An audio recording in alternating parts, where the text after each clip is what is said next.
Hello student, welcome on my channel. और जैसे कि हम लोग यहाँ पे एनटीयूसी नेट एजुकेशन तैयारी कर रहे हैं और हम लोग यहाँ पे यूनिट 10 पढ़ लिए। तो यूनिट 10 का आज जो है पार्ट हमारा है वो 8 है। और यहाँ पे हम लोग पढ़ेंगे, जो टॉपिक है हम लोगों का वो है national policy for person with disabilities, यानी कि जो निःशक्त लोग हैं उनके लिए जो पॉलिसी बनी है 2006 में, उसके बारे में हम लोग पढ़ेंगे। ठीक है, तो अब ये जो पॉलिसी बनी है ये कब बनी है? National policy for the person with disabilities ये बनी है भारत सरकार ने फरवरी 2006 में दिव्यांग व्यक्तियों के लिए एक नीति तैयार की थी, पॉलिसी बनाई थी, जो कि दिव्यांग लोगों के शारीरिक यानी कि फिजिकल, शैक्षिक यानी कि एजुकेशनल एंड आर्थिक इकोनॉमिक पुनर्वास जो है उससे संबंधित थी। ये जो पॉलिसी है किससे संबंधित थी? एक तो 3 इसके एस्पेक्ट थे। एक थे शारीरिक यानी फिजिकल हो गया, और शैक्षिक, एजुकेशनल और इकोनॉमिक, यानी तीनों तरीके से इनका जो पुनर्वास है, इनका किस तरीके से ये अपना जीवन जी सके और किस तरीके उसके लिए ये पॉलिसी बनाई गई थी। तो अब ये जो नीति है इसमें किन किन बातों पे फोकस किया गया या ध्यान दिया गया उसके बारे में हम लोग देखते हैं। तो पहला इसका जो पॉइंट है वो है प्रिवेंशन ऑफ डिसेबिलिटीज़, यानी कि जो दिव्यांगता है, जो अक्षम बच्चे हैं, जो निःशक्त बच्चे हैं, उनकी दिव्यांगता की रोकथाम कैसे की जाए, बचाव कैसे किया जाए। आखिर जो ये डिसेबिलिटीज़ होती हैं वो क्यों होती है, क्या कारण रहते हैं उनके, तो कैसे उसका प्रिवेंशन किया जाए, इस बारे में ये था। तो इसमें क्या बताया गया? इसमें बताया गया कि जिस तरीके से दिव्यांगता के मामले बढ़ रहे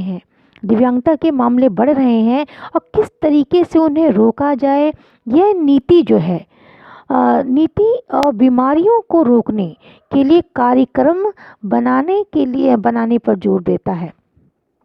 जैसे गर्भावस्था में गर्भावस्था के दौरान विकलांगता की रोकथाम करने के लिए किए जाने वाले उपायों के बारे में जागरूकता फैलाई जाए।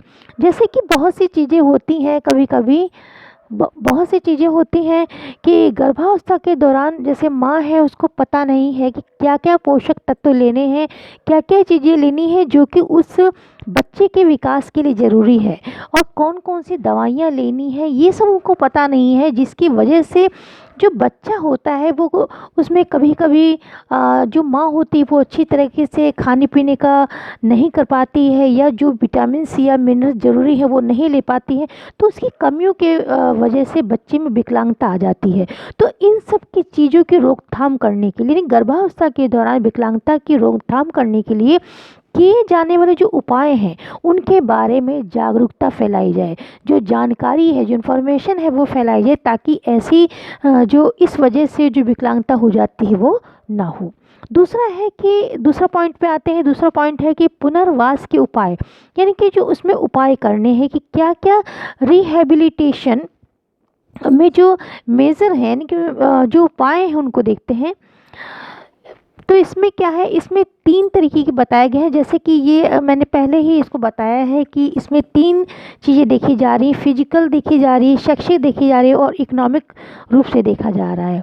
तो इसका पहला पॉइंट है कि फिजिकल रिहेबिलिटेशन के बारे में देखेंगे। दिव्यांगता की शुरुआती पहचान, इसमें कह रहे हैं जो फिजिकल जो बच्चे में डिसेबिलिटी होती है तो उसकी अगर शुरू में ही जैसे उसको डिटेक्ट कर लिया जाए, उसकी जांच कर ली जाए, पहचान कर ली जाए, तो उसको क्योर करने में बहुत ही आसानी रहती है। तो इसके लिए क्या किया जाए? इसके लिए परामर्श दिया जाए, जो चिकित्सक हैं, जो डॉक्टर्स हैं, उनसे उनकी सलाह ली जाए, और जो भी सुविधाएं हैं, एड्स हैं और उपकरण है वो भी दिया जाए उनको, उन छात्रों को, उन व्यक्तियों को जो कि वो डिसेबल हैं। तो ये तो फिजिकल रूप से हुआ। अब दूसरा है इसका कि शैक्षिक पुनर्वास उनका जो कैसे किया जाए। जो शैक्षिक पुनर्वास है उनको, उसके लिए उनको वोकेशनल एजुकेशन दी जाए, जो व्यवसायिक है व्यवसाय वो कर सकें, उनको स्किल्स प्रोवाइड की जाए, तो वोकेशनल एजुकेशन भी उनको दी जाए। और तीसरा है कि इकोनॉमिक रिहेबिलिटेशन के लिए उन्हें छूट या सुविधाएं दी जाए। तो अगर वो इकोनॉमिक रूप से बहुत कमज़ोर हैं तो उनकी सहायता की जाए। उनको जो उपकरण है ज़रूरी, जैसे व्हील चेयर्स हैं, और जो जैसे वो सुनने में अक्षम है तो उनके लिए सुनने की जो मशीनें आती हैं जो उनको सहायता करती हैं, तो उसकी वो सब उनको जो चीज़ें हैं वो प्रोवाइड की जाए। तो इस बारे में, और कोई अगर उनको इकोनॉमिक रूप से कोई ज़रूरत है उसको भी सुविधा दी जाए। तो ये 3 पॉइंट हैं इसके। और अगला है हमारा तीसरा पॉइंट जो है वो दिव्यांग महिलाओं के लिए। इसमें दिव्यांग जो महिलाएं हैं उनके लिए ये पॉलिसी में कहा गया कि विकलांग महिलाएं जो हैं उनकी सुरक्षा देना, जैसे कोई उनको अब्यूज़ ना कर सके, उनको कोई जैसे उनको शोषण कोई ना कर सके।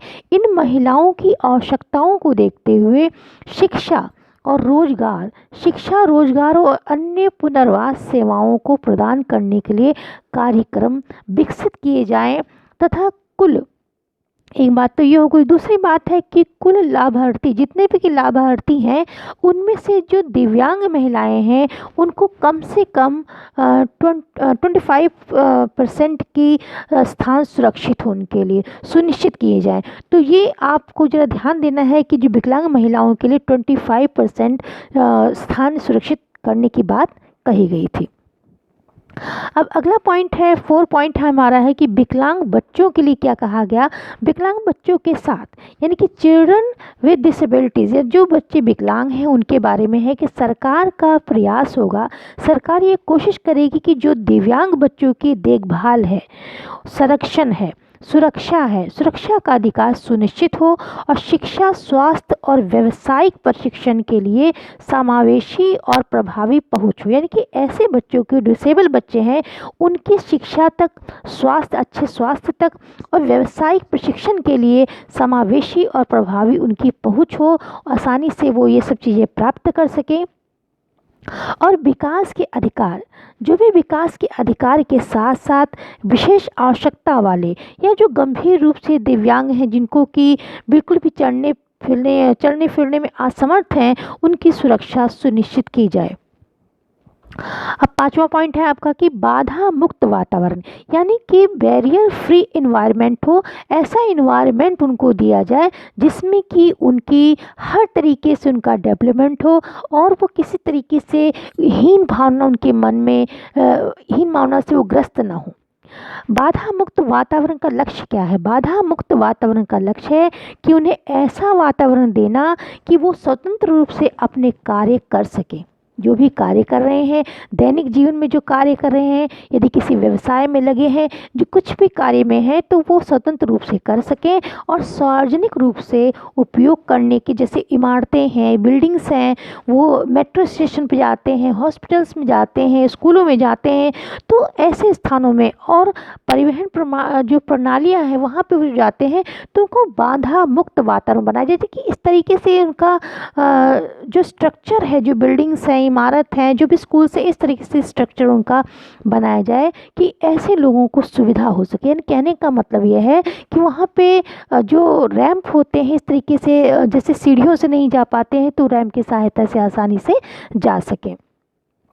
अगला पॉइंट है, 6 पॉइंट आपका है कि दिव्यांगता प्रमाण पत्र, जो दिव्यांग हैं, जो विकलांग हैं, उनके लिए प्रमाण पत्र जो होते हैं सॉरी उनके लिए प्रमाण पत्र, यानी कि जो सर्टिफिकेट्स उनको देना, issue of the disability certificate, यानी कि ऐसे बच्चों के लिए या व्यक्तियों के लिए उनको कोई कठिनाई का सामना न करना पड़े, ये सर्टिफिकेट बनवाने के लिए कोई भी कठिनाई न हो, और आसानी से उनको प्रमाण पत्र बना कर दिया जाए। साथ ही साथ उनको, जो दिव्यांग हैं, उनको बेरोजगारी भत्ता और पेंशन भी दी जाए। ये बातें इसमें कही गई। अब 7 पॉइंट है आपका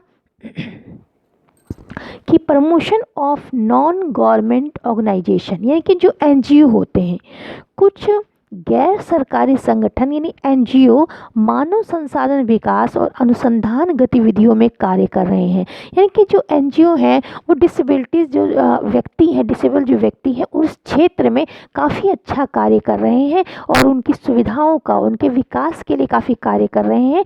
तो जो एनजीओस हैं तो सरकार क्या करती है, सरकार उन्हें नीति निर्माण में, योजना के कार्यान्वयन में और निगरानी में सक्रिय रूप से शामिल कर रही है।